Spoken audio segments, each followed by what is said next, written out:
यवतमाल के जिला परिषद कर्मचारी संगठन ने एक क्रेडिट संस्था को 90 करोड़ रुपए की जमा राशि दी और जमा राशि की संख्या बढ़ाने के लिए उसी क्रेडिट संस्था ने 47 करोड़ की फर्जी जमा राशि ली। इस संगठन के सदस्य आसाराम चौहान ने विश्राम गृह में आयोजित एक प्रेस कॉन्फ्रेंस में आरोप लगाया है कि मुनाफा बढ़ाने के लिए सदस्यों से ज्यादा ब्याज वसूला गया है।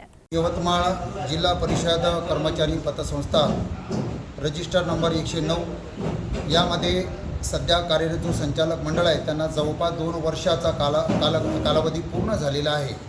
या कालावधीमध्ये जवळपास त्यांच्या अनागोंदी कारभार आणि त्यांची संचालक मंडळाची कारनामे बघून जवळपास या 2 वर्षांमध्ये पतसंस्थेचे 50 कोटी ठेवी कमी झालेली आहे। परंतु या ठेवीमध्ये या वार्षिक अहवालामध्ये वाढ करून जवळपास 47 कोटी रुपये बोगस ठेवी दाखवून या संचालक मंडळाने सामान्य सभासदांची दिशाभूल या ठिकाणी केलेली आहे।